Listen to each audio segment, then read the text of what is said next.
This episode is brought to you by New Masters Academy, the world's absolute #1 online art school in the world. Click the link down below for a free 7-day trial. Thank you, New Masters Academy.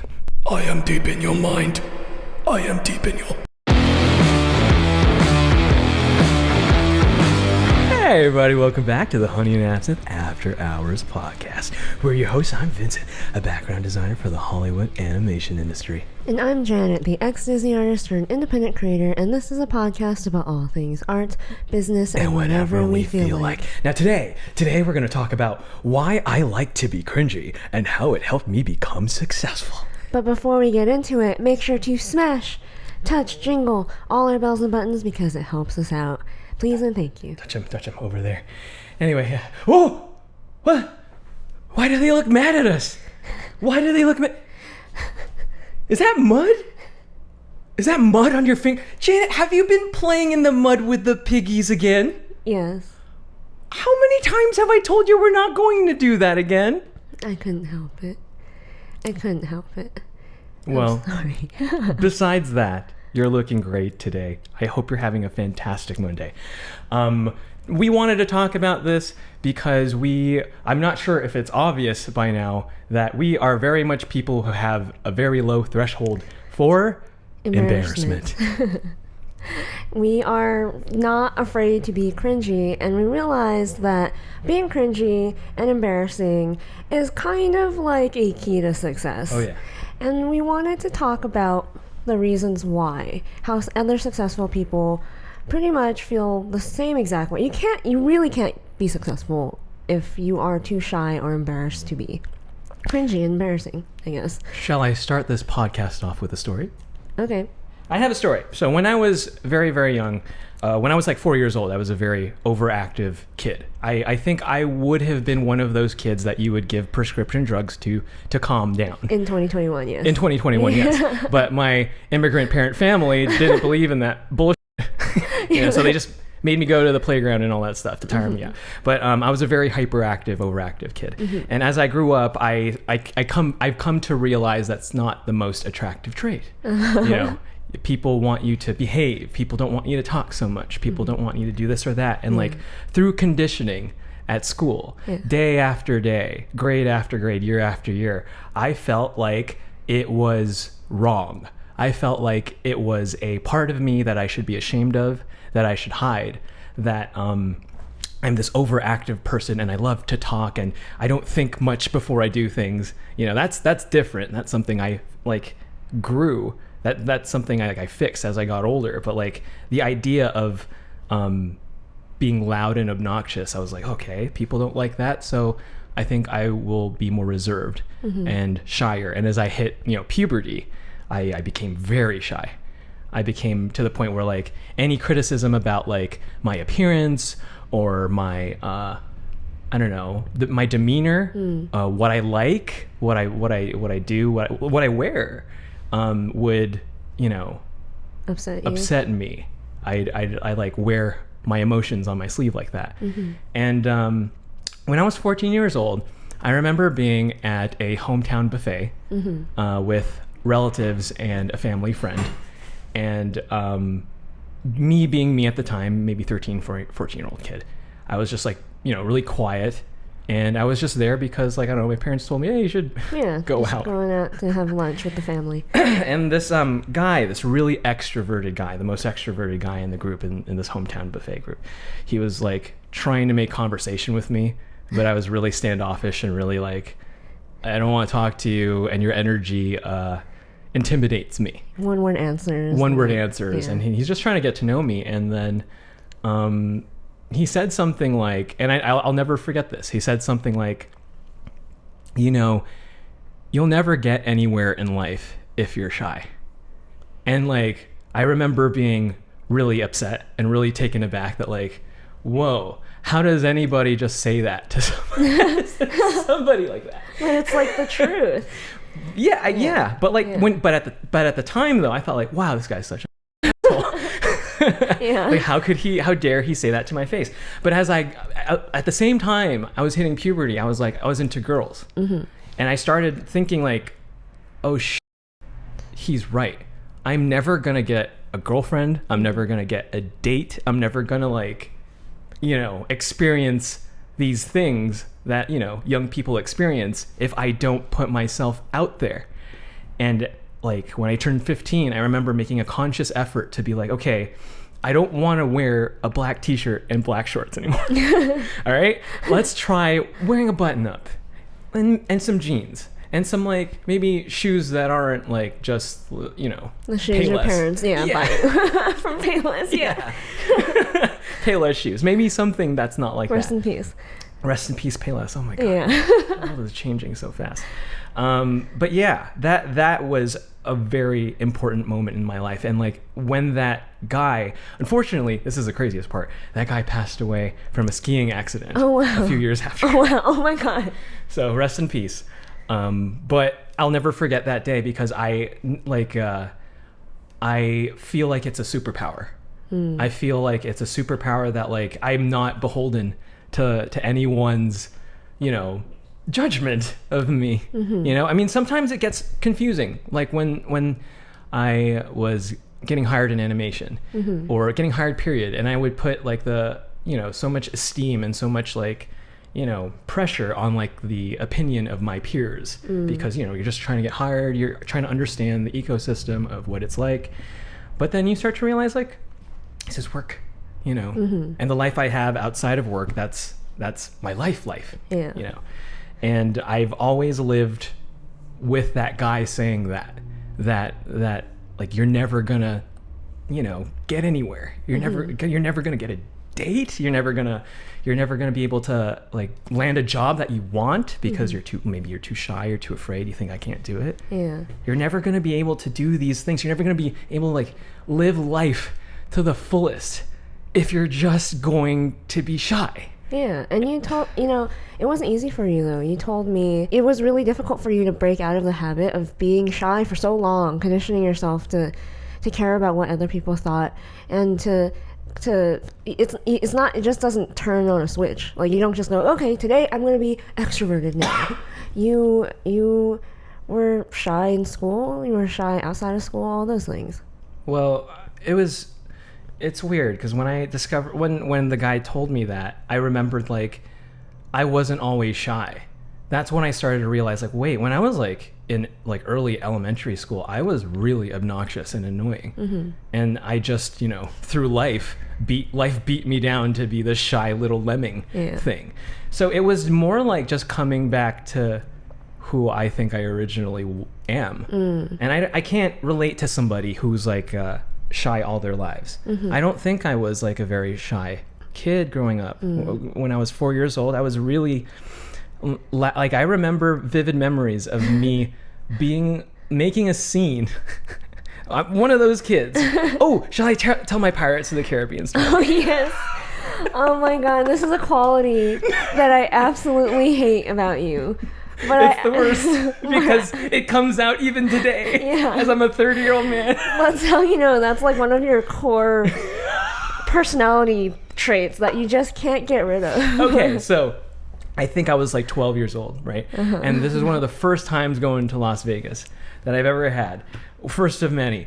But I was super excited because, you see in the movies, like lights and all this stuff. And you hear, like, my friends would talk about in school that, like, they would just go to the arcade and play all sorts of, like, Time Crisis and stuff. And then I remember going and then my parents and then watching footage on, like, Discovery Channel or whatever, like the top, places to visit in Las Vegas. The, what you call that? The Pirates of the pirate show? Yeah, Treasure Island show. Yeah, it's the one where like there's these two battleships and they're like, swashbuckling, blah, blah, blah. And they're like, swing, swing. Yeah. And then there's like cool pyrotechnics and things. And I was like super excited. I was so excited to go. So like the 4-hour trip, I was super excited. I couldn't contain myself. So there was a lot of traffic and we didn't get there in time, but we got there almost at the nick of time, which was super tragic to me. So like I was like scurrying upstairs and it was like about 1 o'clock in the morning because there was traffic. It took that long. And then like the show had like been done, and I was like, okay, let's just wait for another one. And then I realized that was the last one. And then as soon as I realized that was the last one, I was like, oh my god, that was the last one. I'm never gonna be able to see this again. We tried so hard. I did everything I could. I just made a fucking scene. Like, it was like an opera of just nonsense. Like operatic nonsense. And then I was just like, holy crap, it's over. Because like in my head, I was like, I had this movie of like, this is Mission Impossible. And I failed the mission. Yeah. And it's the end. It's the end. of the world as we know it. Yeah. But this is you. It's hopeless. In a nutshell. How many times do I just wake up in the middle of the night, no joke to you, and go, it's like hopeless.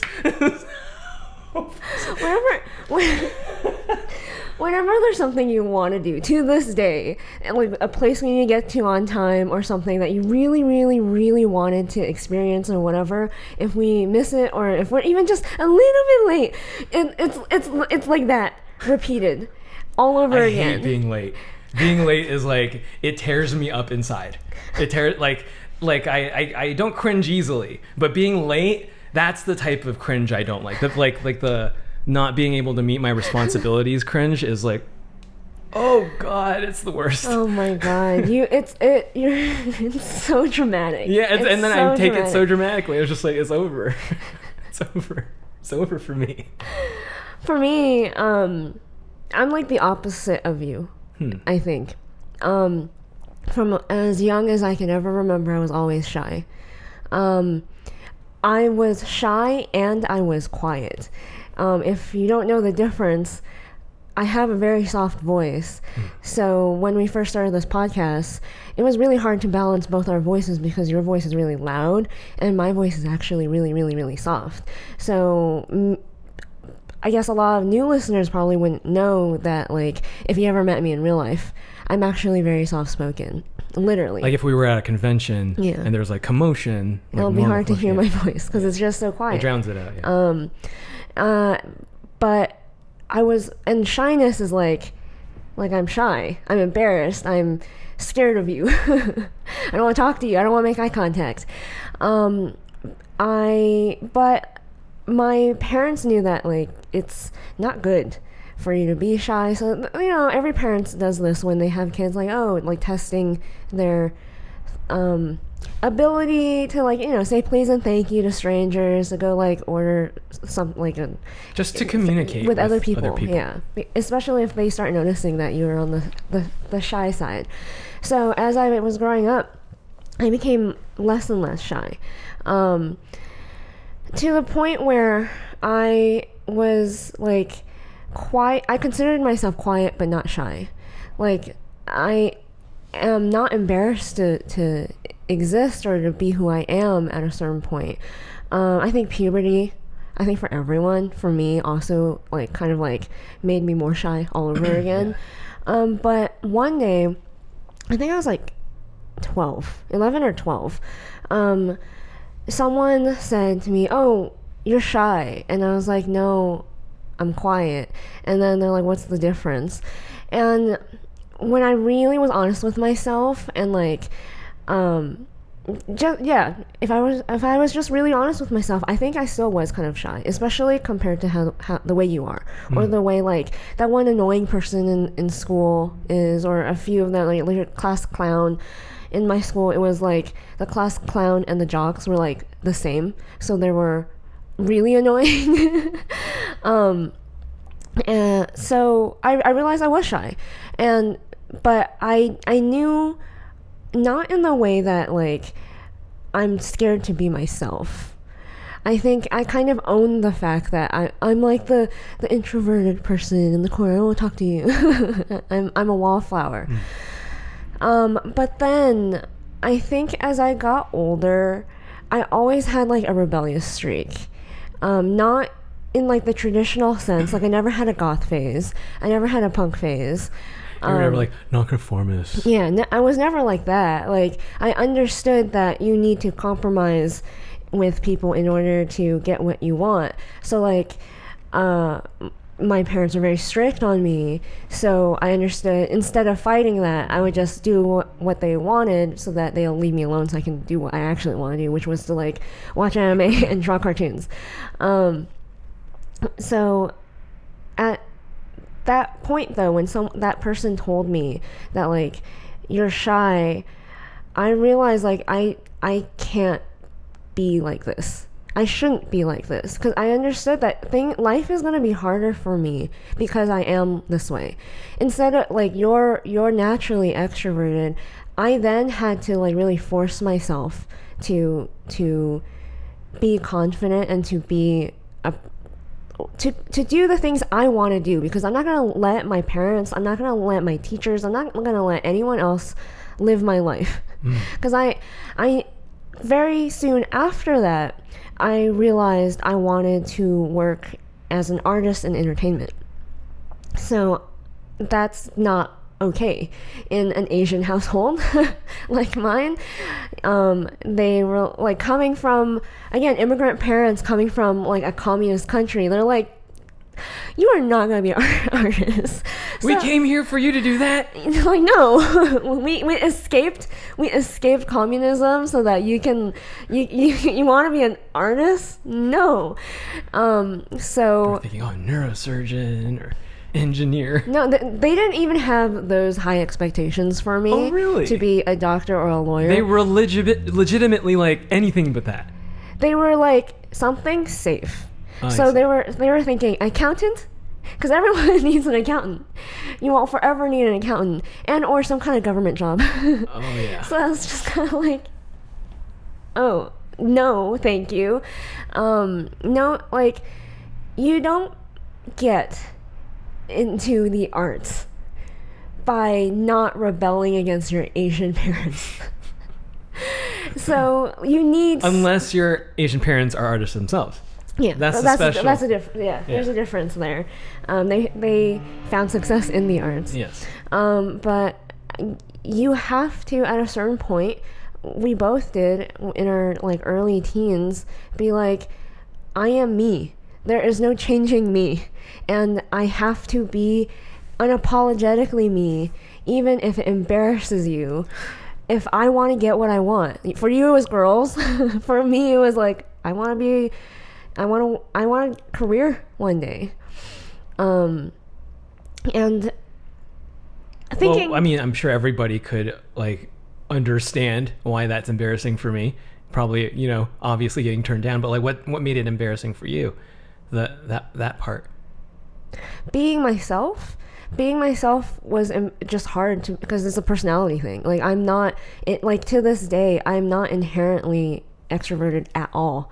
I'm like on the very, very, very introverted side of the spectrum. So I knew that like it sucks. That's literally part of my personality. And I have to change that because I want to be successful. I think for me it was more like I wanted to be successul, therefore.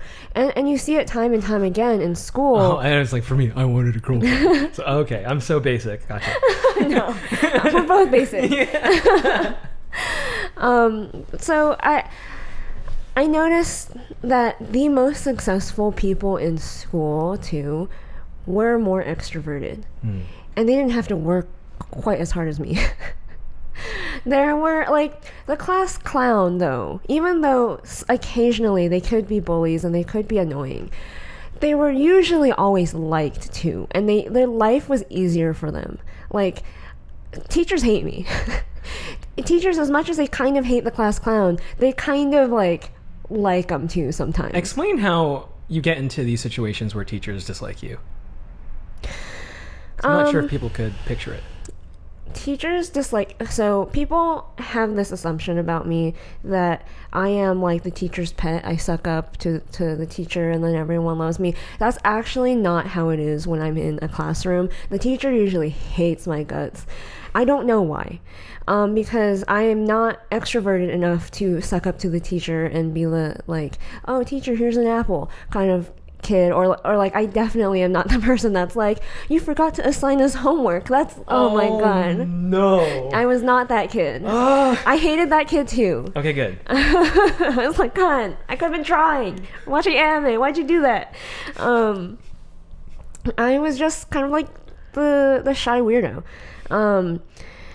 And I actually don't stick out very much because I'm not particularly good at what I do whenever I start something.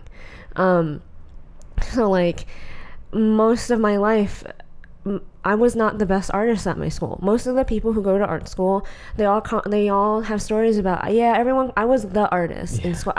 There were multiple very, very, very talented artists at my school that didn't end up getting any career in arts. They went to like some Ivy League because their parents were like, you need to be an accountant. You need to do something that's like stable and will make it worth it, the fact that we immigrated here. That's how I grew up. So in fact, other artists made fun of my art because it wasn't good enough, not compared to them. Like, I'm used to this elitist personality type that is in Hollywood. I just didn't expect it to follow me into adulthood. I am currently reading Breaking the Habit of Being Yourself by Dr. Joe Dispenza. It's basically a habit book, and if you would like to read this completely for free and you don't have an Audible trial already, head over to audibletrial.com/the Honey and Absinthe podcast, where you'll get 2 free audiobooks. So that's audibletrial.com/the Honey and Absinthe podcast. So the teachers don't like dealing with the shy kid who is kind of weird, likes to draw, all that stuff. Not remotely remarkable in any sense. Like, not talented, not whatever. So they usually hate me because they don't know what to do with me.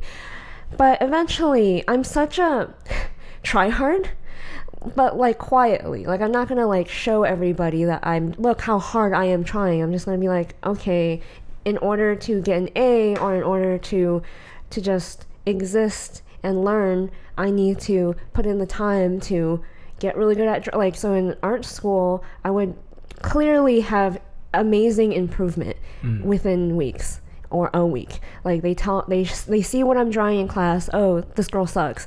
I go home, I work really hard, come back, and my homework's like 10 times better, and they're like, Janet Chan, setting expectations low. So eventually, people who didn't think much of me, like classmates and stuff, would be like, you're insane. Can you stop? And then they hate me. Like, they don't feel anything, and then they hate me. And then the teachers go from, I hate this girl, to, hey, this girl's really not so bad. She, like, takes me seriously when I'm lecturing. No one is actually paying attention most of the time. My approach to class is, what does the teacher want? How does the teacher draw? Or what are their aesthetic, like, I don't know, what do they like aesthetically? Yeah. And then I just provide. And they love you. And then they love you for that. And then you succeed. I'm a little bit antagonistic. I mean, a little is probably an understatement, but I seem antagonistic when I am learning, because I am really into learning and I really like asking questions. Some teachers actually don't want you to ask questions because maybe they either don't understand what they're saying themselves, or they're just like, this is obvious. Can you like leave me alone? Can I just explain this once? And then you like, just do your piano scales. It doesn't matter anyway. You're a failure.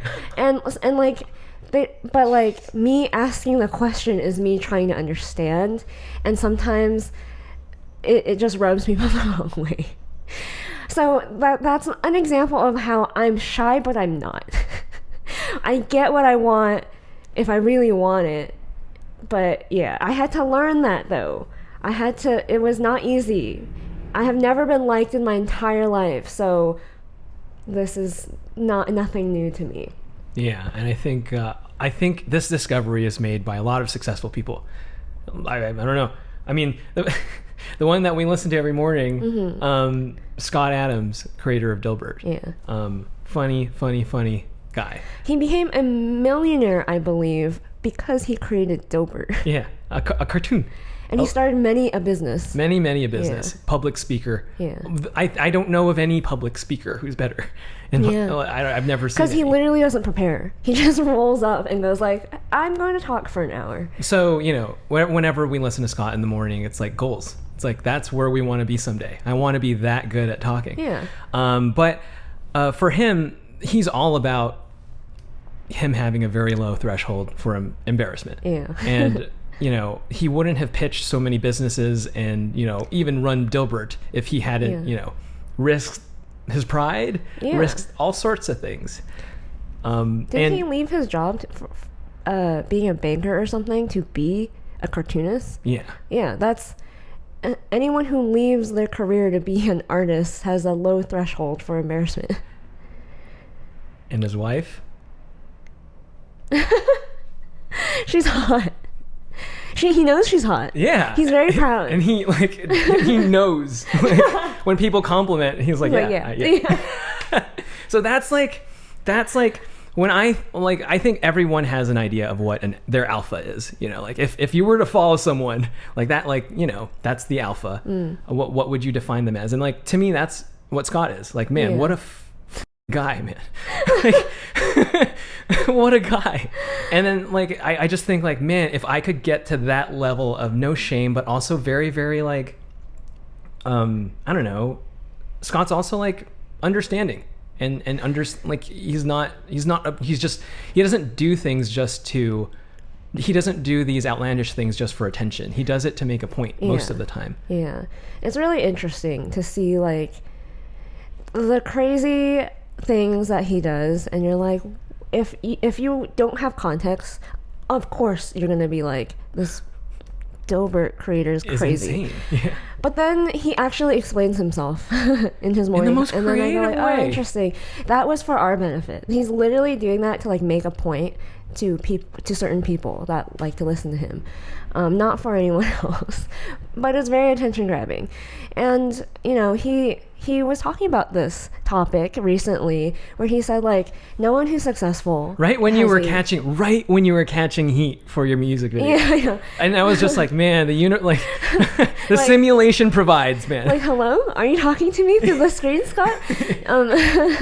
What did he say? He said that no successful person has a low threshold for embarrassment. Like, every successful person does not care what other people think of them. They go into situations to embarrass themselves because they know no one else will. Yeah. And I started thinking about that, and I was like, he's right. Like, there's so many people in our own personal lives and in like people you would know, very successful billionaire, millionaire people who, if they cared what anyone thought of them, if they cared about looking cringy, they wouldn't be where they are at. One of those Paper Hands Portnoy. Why is he called Paper Hands Portnoy first? Because during the whole game stonks thing, he folded really badly, and everyone just shamed him for weeks. But then I was like, but why did you tweet that? You didn't have to tell people. But it's like, this is a personality trait. Yeah, this is and then we realized, oh, it's him. He probably did it for attention or whatever. But like, what does he care? He's like a gazillionaire. He has more money than all of us. CEO of Barstool Sports. He does not care what you think of him and what the media thinks of him. He consistently makes people rich.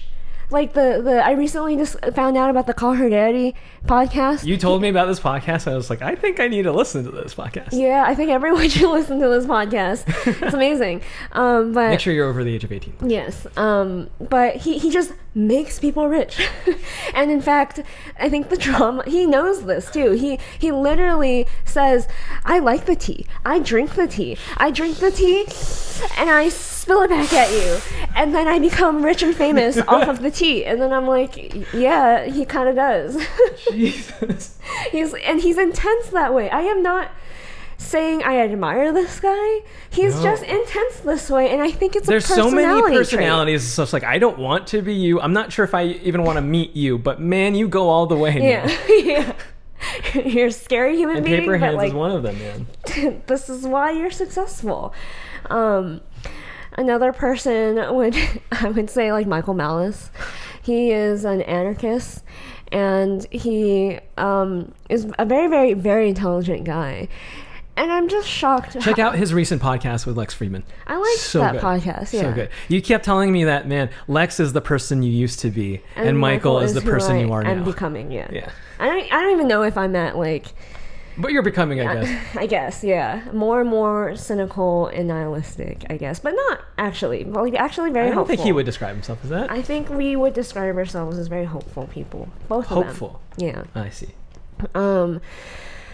Yeah, watching Lex and Michael talk, it felt like Lex was like hopeful, naive Janet, believing in the good in people. And then listening to Michael talk is like who I am now. Yeah. Like, or becoming at least. Just like faith in humanity lost every so often. More faith in humanity is lost of like, no, if you knew you were on a road down to hell, you wouldn't change. Even if you knew. Like understanding that about humanity is a learning moment for me. Like you think some people go like, yeah, Janet, that's like obvious, right? And like I had to learn that in adulthood. Yeah. But another really successful person that really influenced me to understand this is my boss at the time when I was interning at Blind. There's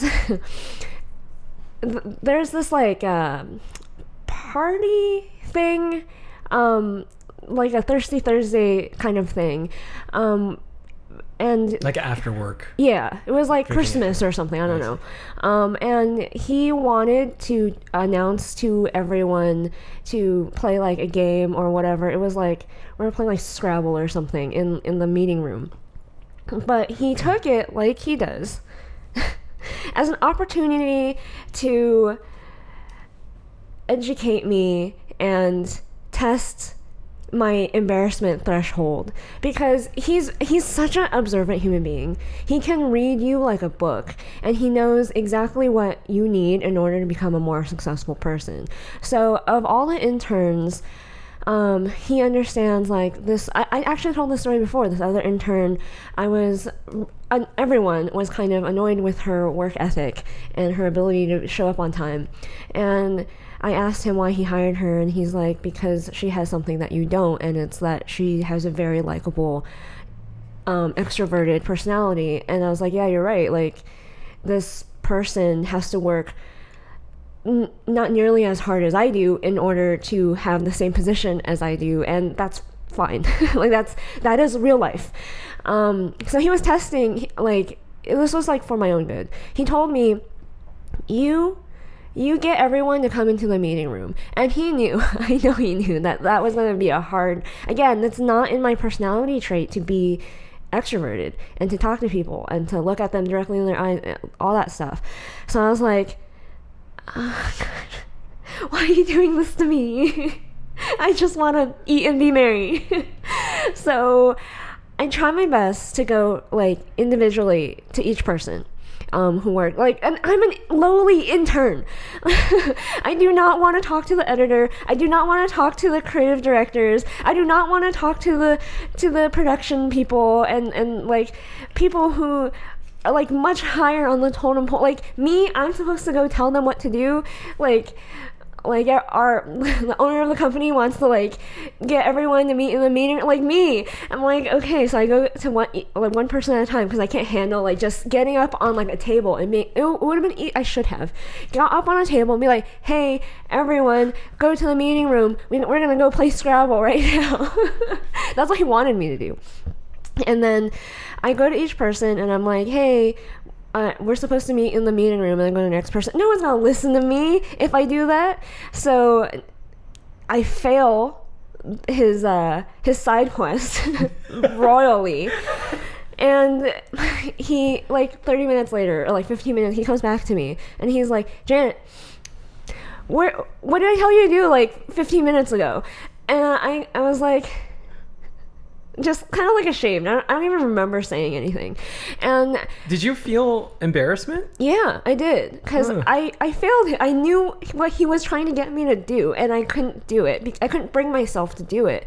And he was like, this is how you do it. And then he straight up walks into the middle of the room, and this is an open air office, and he goes, hey everyone, we're meeting, just like I said, hey everyone, we're meeting in the meeting room right now, 2 seconds, let's go. And then he walks and everyone follows.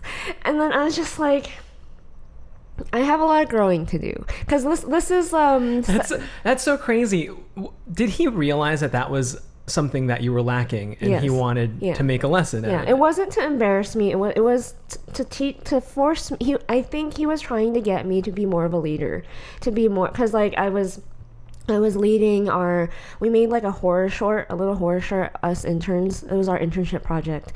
And I had to like take control and be like, okay, this is what we're doing, team, let's go. So I feel like he has had like hopes for me to be more of like a commanding person. And like I feel like he's talked about how he was shy when he was younger too. And he I think probably was just like, you need to like have more of a presence. Like you're not gonna get anywhere if like you don't. That's why he was like, look, he literally said, this is how you do it. Like he said it like in normal speaking voice where no one else could hear it to my face. And then he was like, look, this is what you need to learn. So it's like a video game where like, Mega Man screws up and then Zero comes out and like, you fool, this is how it's done. Yeah. And the thing, like this, he's so successful. I see. Chris is so successful, and like having that as my mentor, I was just like, yeah, I need to get over myself and like do what I gotta do to get what I want. And finally, I guess someone I really admire fairly recently that I discovered is this guy named Tai Verdes. I hope I'm pronouncing his last name right, but he is a person who started posting on TikTok last year, signed to a record label, and made it is a multi-millionaire now, I think, this year. Like he has that one of those undiscovered talent stories where he became like literally famous overnight. And if you listen to his story, it is crazy, because he lived in a living room because he didn't want to be beholden by like things and rent. He wanted to live cheaply so that he can work, I think, part-time at Verizon, because he said, I think The Weeknd or some other artists used to work at AT&T. Wait, why is that important to work at? Because it gave him a lot of downtime to do whatever he wanted. So what, he would do like social media, making TikToks, writing music. And he did all of that when he could have, been a model. He could have acted, because he was actually doing all those things at the time. And it, being of that age, where you shouldn't live at home anymore and that kind of stuff, everyone's gonna laugh at you, everyone's gonna like cringe at you and be like, oh, you're not gonna make anything of your life, whatever. You work in a Verizon, you live in a living room. Yeah. But he had the guts to do that. He didn't care, because he knew that he wanted his song is like, I want to be famous because I'm jealous. And like he's very self-aware in that. And look where he is now. Like in a year, he became discovered and signed. And you listen to him talk, he's so intelligent about the way he went about and to do it.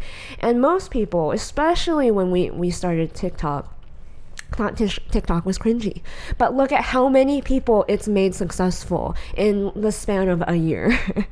So clearly there's a correlation here where there are successful people are not afraid to be cringy. He talks about how TikTok goes really well with Spotify.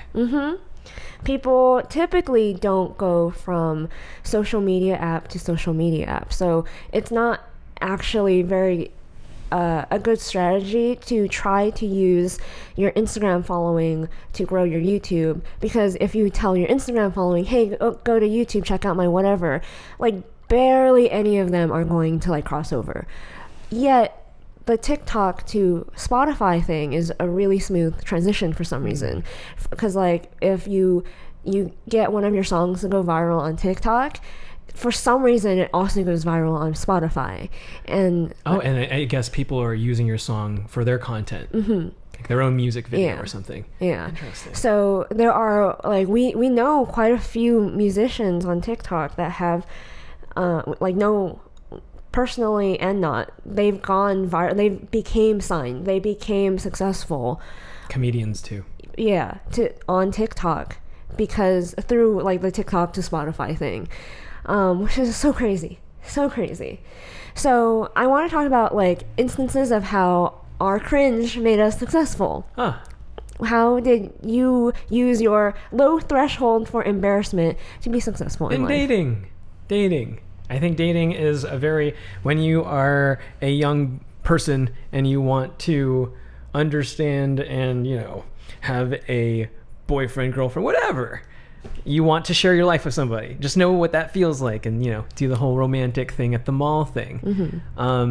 I think it requires you to put yourself in a very vulnerable situation where if you are out on a date with someone on an app or someone from school, you have a likelihood there where this date could be one of the most embarrassing, most regrettable moments of your entire life, and you just don't know it yet. And for me, dating was exciting because it felt like a mission that if I prepared myself, I would get more success. So I thought of it as something like I could get good at. And truth be told, I wasn't very good at talking to people too. Like I had to build up like a list of just typical conversation starters, like 10, 20 conversation starters that I could just like top of my head just talk about, or stories I could just talk about just so I could just fill up space. Or just understand that like most people, this is one of my favorite things I understood when I was dating, is that most people just want to talk about themselves. So just let them talk about themselves. And then you'll be lauded as, oh, he's such a great listener. No, but you just let them talk, and you just ask questions, and you're interested in the other person. And it was just such a challenge, and it was just so fun to just see the improvement in my personality too, just in the way that like when I was working on myself, the way I would talk to the waiters, the waitresses, or the people at the bank, whoever. I was just more polite, more like, how you doing? How's your day? You feeling great? Because because you understand that like the practice of getting like a good date and upping your personality and all that stuff isn't just, it doesn't stop at just the opposite sex or like whatever you're into. It's everywhere. It's how you treat everyone. It's how you go to the pharmacy and treat everyone. The more you practice this, the more going out on the date, it's no big deal. Because you're like this all the time. And I make it sound like it's easy. There are a lot of moments where I would lay in bed and go, I'm so embarrassed of X, Y, and Z. I can't fall asleep. But at the same time, my pride would be like, but I need to do better next time though. I have to. I won't let this I won't become a basement dweller just because I had a bad date. No, I won't go down like this, man. So I keep trying. You out on a school dance and you fail. You go to a friend's kickback or a party and I don't know, nothing happens. Or you try and you meet somebody and you think, let's go out and get coffee, and it's just the worst thing ever. There's no chemistry. And it's just like you're just, it just doesn't work out. For me, when I was in high school, I was in color guard, which I've mentioned before, and that experience, I think every child, every human should try some kind of performing art at some point in their life, because it kind of takes you out of that mode very, very, very quickly. So the color guard at my school it's called auxiliary guard in other schools, but it's basically considered the performing art that all the people who couldn't get into the dance team and the cheerleading team do. So they're like the rejects. And also they're more akin to, I guess, occasionally like modern and contemporary dance, occasionally in like our competition season. So we dance not like cheer and the dance team dances. It's more like artsy fartsy. So it's not very cool. And you're oftentimes wearing costuming and makeup that is ridiculous. So my first competition, It's too much blush. yeah, it's stage makeup. It's Yeah. like too much blush, too much eyeshadow, too much lip, too much everything. You look like a clown. You literally look like a clown. And my first competition, I was on like the junior team. Everyone, when you're like a freshman, you start on the junior team. When you become like basically the varsity team, you get cooler costumes, cooler concepts, people take you more seriously. But then I was on the junior team, and the concept was something like either zoo animals or like ants or something like that. And I literally wore like a red bodysuit that like makes me look like pink eye, like that, but like red. And I had like little Teletubby antennae, because we were supposed to be ants. But like there was that, and then there was like the zoo animal one, where like they literally, I feel like our coach, I think he was all my dance teachers were gay growing up. He had the craziest costumes he made us wear, and like we had to wear like this crazy zebra leopard print thing that just looked ridiculous. Oh, it had to just be over the top. Yeah, I see. But he only did this to the junior team, and I was just like, I had to do that, and I had to perform this in front of my entire, I think, 4,000 people high school. I had to perform this every single weekend when we went to competition. He made us do the silliest little dances. I look like Pink Eye. Just wobbling around. Just wobbling around. Oh man, I wish we could find pictures of this. Yeah, me too. I wonder if they exist somewhere. But after doing that kind of performing art, nothing can make me embarrassed in public. When you spin these giant flagpoles or these wooden rifles or these metal sabers in the air, you literally throw these 6-pound things in the air, and they're spinning at full force. You spin around and you close your eyes and you catch it behind your back. When you get hit in the head in front of a football stadium filled with people, and the marching band instructor goes on the teleprompter because they're intense and they want to win gold, they go like, person on the 30-yard line in the back, why did you drop just now? I don't even have time to recover from getting hit in the fucking head with a metal pole. And everyone, they're already hounding you. Yeah, and everyone in band, everyone around me snickering at me. You think I am embarrassed by anything at this point? I am not capable, I think, of embarrassing myself anymore than I already have in my childhood. Janet's not locked in with you. You're locked in with her. Yeah. But like, if I had any ounce of embarrassment, I literally would not have been able to be hired in animation. Mm-hmm. I think for me that was like everything I learned about dating came back when I needed to get hired. Yeah. If you are bad at dating, you are gonna have a hard time getting hired because it requires many of the same skills. And not only that, it's not a one-on-one thing. Often it's like you and then this other person and that other person and this other person. And it's almost like American Idol. Yeah. So think of the anxiety and the pressure that you're in, how much you're gonna be sweating, but then how much you have to build up your ego just to be audacious enough to do this ask, thing. Yeah. I'm me, like, so my shyness rears its ugly head every once in a while because it's not easy for me. So when I graduated and I was having a hard time finding work, I was going back to my mentor and like being very, very upset about like not finding work. Nothing's working. Like, do I just suck? should I just give up and do something else with my life? And he would look at my work and be like, your work's fine. You should be getting hired. Like, what are you doing to get hired? And I'm like, well, I'm working on my portfolio. And he's like, yeah, but who are you like emailing? Who are you talking to? Who are you connecting with? And I was like, oh, like one person here, one person there. He's like, you need to literally be doing that to everyone. And then I was like, but I don't want to be annoying. And like, it's like, isn't it? It's hard. It's hard for me. And then he's like, but that's what you need to do to get a job. And it's the hard thing a shy person needs to hear in order to actually be successful. You remember that time, that CTN, where you were shopping out your portfolio? Yeah, where I cried. Yeah. Yeah. So like, and at this point, this was like I had just graduated.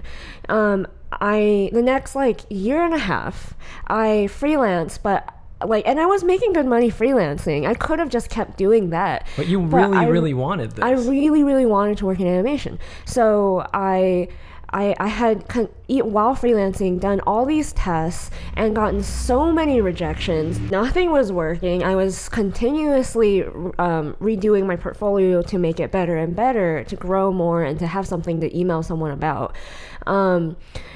And like I have said before, I think I did probably over like 12 tests, and I've sent a lot of emails, I got a lot of ghosted. I got the Hollywood knows. Yeah. And I was at CTN. I think this was like literally right before I broke into the industry. I think like 6 months before. Yeah. And I was working so hard. The thing is, I did see like there was hope, because I was getting contacted for tests and almost getting there so many times, even when I was in school, almost getting hired, like getting to the interview process, and then like it just not working out, going to someone else. So at that point, I had been trying so hard, and I was shopping my portfolio around like you do. I was going to like every studio that had portfolio reviews, and the thing is, like, I thought I had a tough skin already, because I would go to like these reviews and they'd give me critique, and I would like take it in. I didn't take it personally. I was like, oh, thank you for like the insight to improve my portfolio.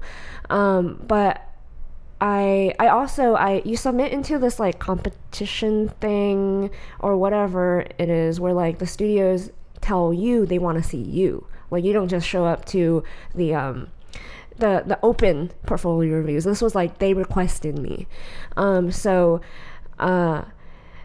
Disney had requested me, and DreamWorks, and I think another studio, I forgot their name.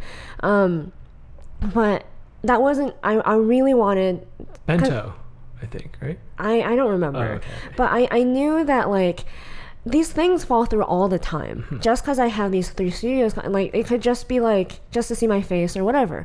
So I wanted to get I went to every single studio that was doing the open portfolio reviews too. So right before my Disney interview, I get an interview from the Sony table, and this guy kind of like rips into me.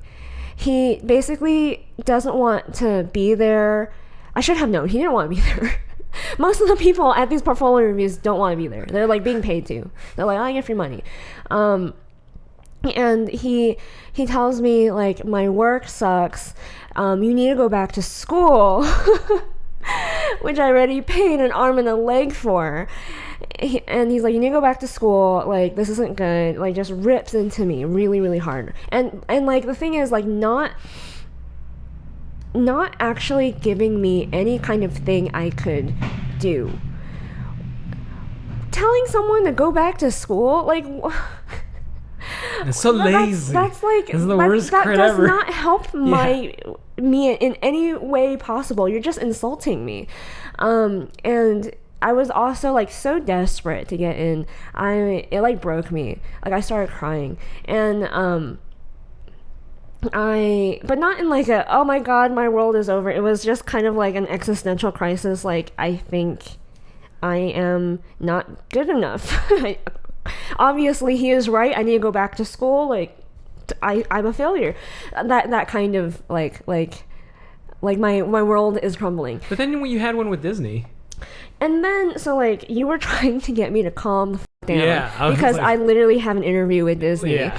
And so we went to the parking lot. I needed to give you a pep one talk. of our good friends, I remember, saw me and was like, oh my god, who hurt you?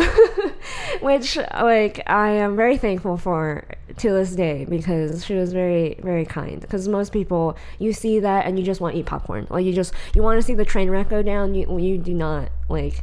In fact, I think... You don't want to reach out and extend a hand. Yeah. Ever. In fact, I think some of our, in quotes, friends from, like, school probably was like, good. One less person that we don't have to compete with for work. Like... Oh, no, that's totally how it is. Yeah. Yeah. But she was... That's how I think.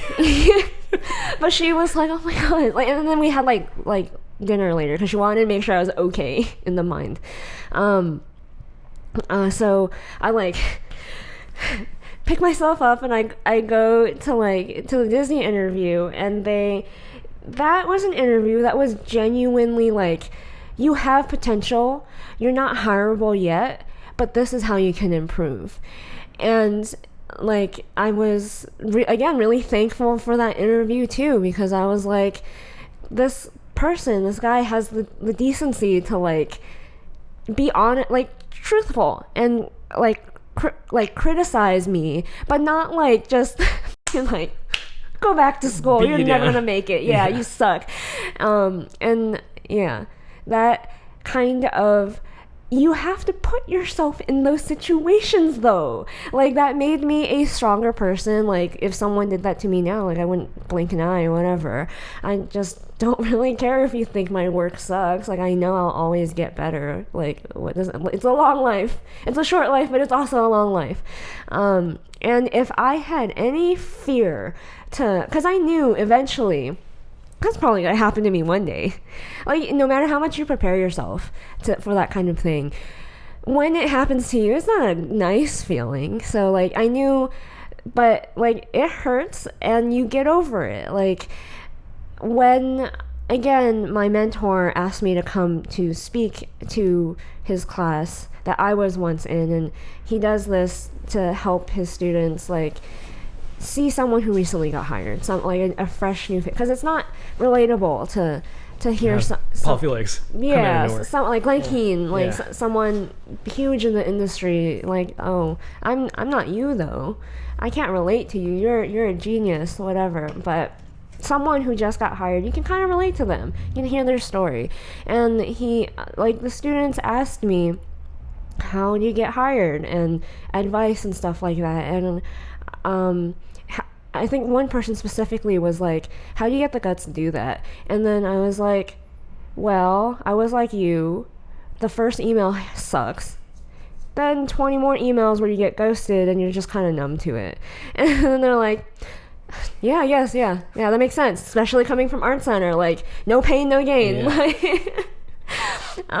So if you don't die a little inside, it's not worth it. Yeah. You're clearly not doing something right. Yeah. And I wouldn't have had the guts to even apply to art school if I didn't have no shame. Like I told you, like, I was made fun of for my art. It's one thing to be the artist in your high school, to have so much pride. I was made fun of for my art. Why would I still draw? That's what one of my best friends asked me. I don't understand. Like, there are so many people that are better than you, and they like made fun of you. Like, why do you do it? It's because I like it. And like, I feel like unless you have that mentality, like I feel like growing up, it sucks. You go like, why don't I have the support that other people have? Why don't I have supportive parents? Why don't I have supportive friends? Why don't I have a community that supports me or whatever? When you realize you are lucky you didn't have that. Yeah. That made you who you are. The fact that like you could, I literally could, you can say anything to me. I could have succumbed the whims of my parents. Oh, Yeah. you should be a nurse. Oh, I could have succumbed the whims of my teachers who in school who said that you'll never make be it. anything Yeah, as an artist. You're a loser, yeah. And I just exist to say, fuck that shit. Yeah. I'm going to do what I want. Yeah, like, what do you know? What do you know about what I can accomplish Exactly. or not accomplish? You don't know me. You don't know me. So, yeah. That is how our cringe made us successful. And I don't know about you, but I kind of pity the people who care too much. I do, because I remember what it was like as a teenager when when everybody, all the eyes staring at me everywhere, like it mattered so much. I felt, I remember that feeling. It feels like pressure. It feels like, I don't know, when you have like a submarine that falls really, really down deep into the ocean and it ends up like a can. Yeah. That's what it feels like when like you embarrass yourself and you're young and you're so impressionable like that in front of people and all eyes stare on you and it feels like you're being crushed. And I would wallow in that feeling as a teenager, but eventually I said, no, I don't want to feel like this anymore. Yeah. I find it's really surprising because in adulthood you think like a lot of people aren't like, a lot of people are really good at hiding their true feelings the more they get older. I realize people don't change. They just get better at hiding who they are. Exactly. And a lot of people who think that they're humble or think that they're not afraid, they're so filled with pride. Like, it's replaced with pride. They're like, oh, I wouldn't be like you because that's embarrassing. Like, you shouldn't do that because it's embarrassing. It's unbecoming. It's all these Unbecoming things. and embarrassing to you. Yeah. Maybe. And like, but like, what is not? Like, are we only supposed to do the honorable thing? What is the definition of that? Like, how do you decide that? And how are you the arbiter of that? Yeah, like how do you like live caring so much about what your peers think of you, about what like, oh, like the keeping up with the Joneses thing, like watering your lawn every single day because you're having some kind of lush green front yard competition with your neighbors. It's very, very expensive too, by the way. Yeah, especially in LA where like water is not cheap. Or like, oh, I need to protect my reputation for what exactly? For what, like to impress someone so someone would give you a job or like that is more of what you see in adulthood. Where like that kind of thing. Politics. Yeah, the politics of it. I need to look good, and then you have so much pride. You have so much pride in that, like you kind of go, well, I wouldn't act like that person, that thing, that's shameful. I want to be seen as like a really respectable person. I want people to respect me and all these things. And I just go like, man, I too remember when all of that, like when you can't say what's on your mind, when you can't have real meaningful relationships with other people, when you can't do certain, like I would have never become an artist if I wanted someone to police what I do, like and how I behave. Like I rebelled against my parents. You think I'm scared of you? Like my parents being like, oh, it's shameful to be an artist, period. Like it's, if I cared about that shame, like why did I do this? Why did I could very well right now go and like and try to become a doctor later in life. Like, what does it matter what I do now? And I feel the saddest for for these people because they're in their own mental prison. And it has taught me fairly recently, I've learned this thing about Hollywood, that they're hopeless, that they're not going to change. Because when you think about like the reason why you invest in a company, you hear like Gary Vee, for example, talk about you invest in the people, not the company. You believe in the CEO or whatever. And that's why he believed in Zuckerberg at the time, and like all the companies that he invests in, he has to meet the founder, the CEO, whatever. And it comes down to for like I think a year, I held out hope that like, maybe I'm wrong. Maybe animation could change. Maybe Hollywood could change. Because I know that there are good people out there in the world, some of our friends who mean well and genuinely just want to do good work. And I have recently realized that like, no, the people in the guild, the people in the animation union, it's the people that don't want to change because they want to preserve their own pride.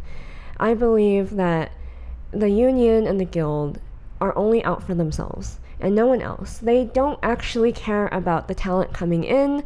They don't actually care about the very legitimate, real things that I have experienced, and I know for a fact other people have experienced because people have emailed me in confidence or messaged me in confidence.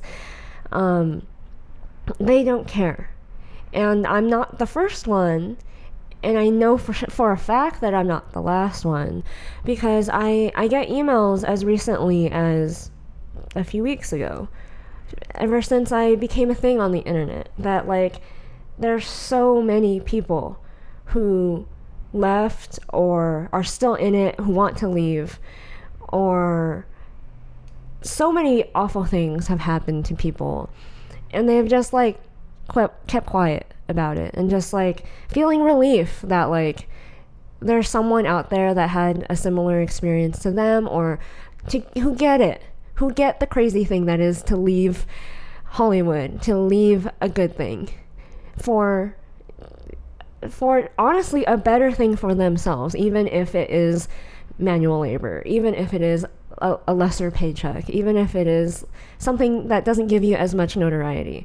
So I get these emails and I would feel really sad that like I'm not the only one, and I know there's nothing I can do about it because hey, I'm so hated. A lot of people don't like what I'm saying because it hurts their pride. It hurts their image. It hurts how the brand of Hollywood is perceived. And, even if I say something, it's not like it doesn't, like people aren't going to believe me until they experience it for themselves, because this brand is very strong. It fooled us, and it continues to fool people. And I don't always know what to say, which is why sometimes I don't email you guys back. Oh, you mean to the people who email you about their experiences? Yeah. It's hard because you're not ignoring them. Yeah. I see it and I go like, man, I don't even know what to say. Which is why sometimes I just don't, because I want to say something meaningful. I don't just want to like, thank you for your message. But you hear them. But I hear it, and it has made me realize recently that a lot of people listen to this podcast.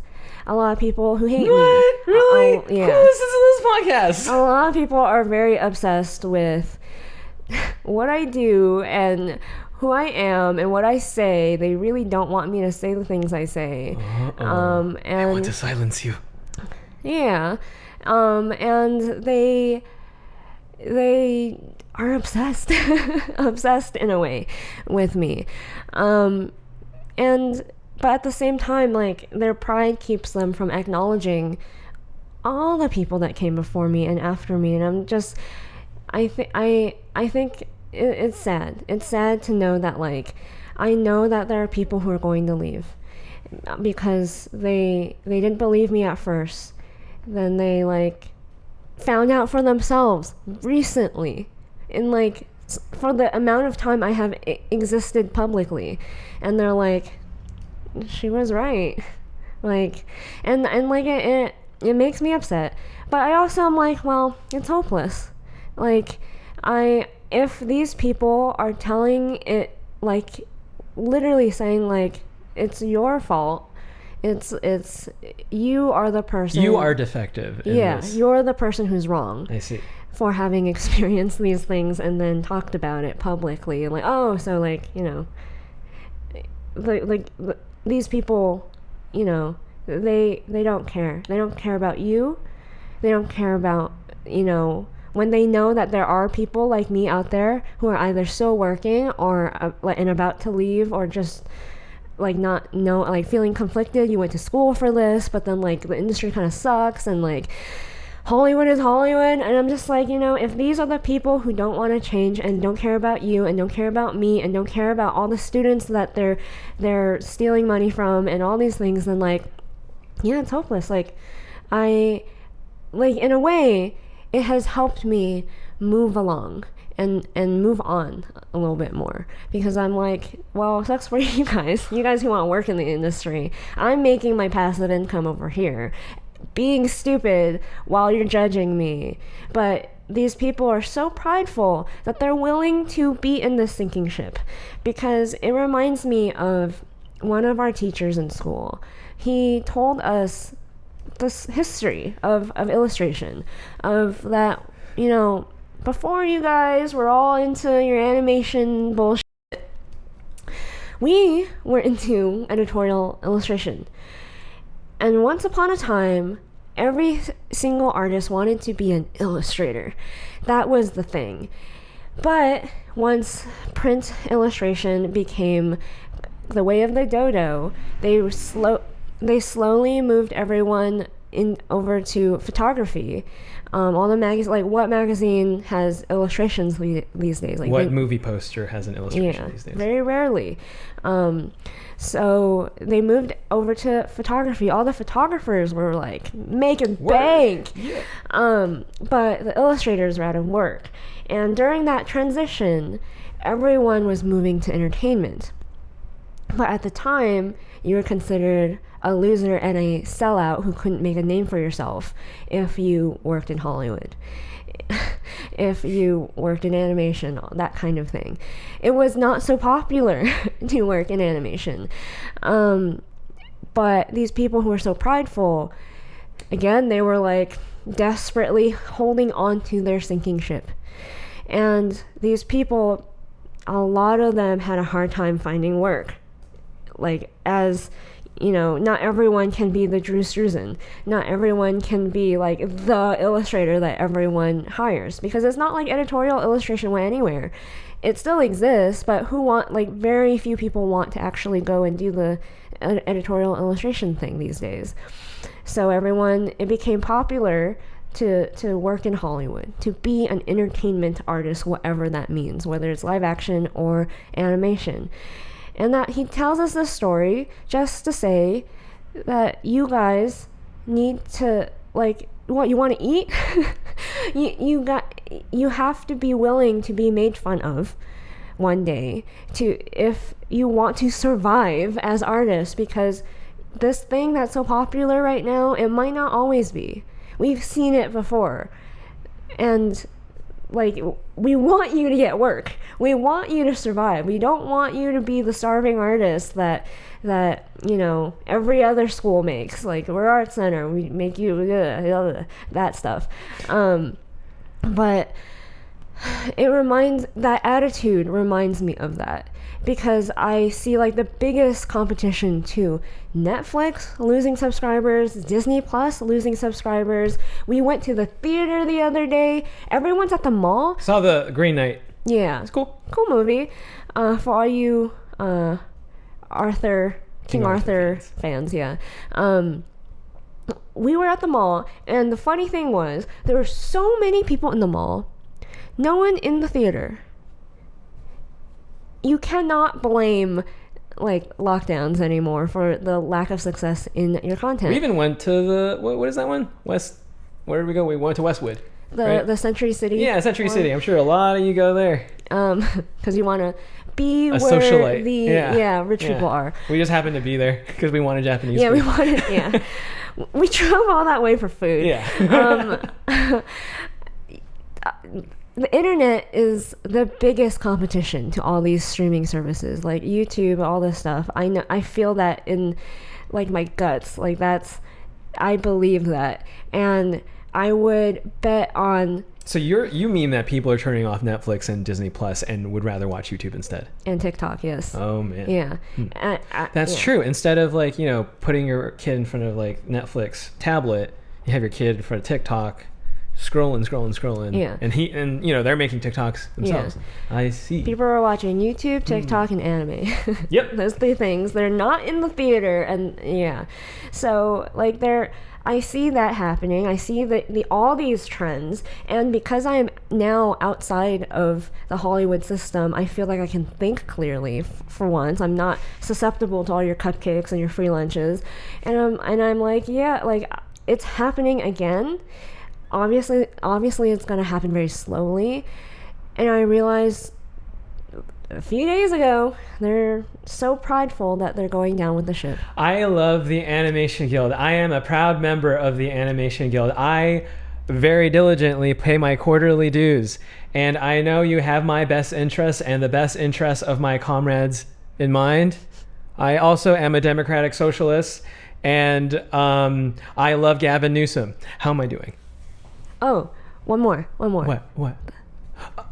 Oh yes, the yes. fist. Oh yes. I love Gavin Newsom. Yes. And democratic socialism. You did great. Thank you. You did really great. Okay, good. Thank you. Just making sure. The industry is proud to have you. Thank you. I try so hard for everybody. I just like, what is it I need to say? I'll say it. Then can you pay me? I'll say it. I'll do anything. I'll say all the things. What? What do you want me to do? You want me to say that? Oh, I'll say that. That's the kind of person I have. I don't have much pride.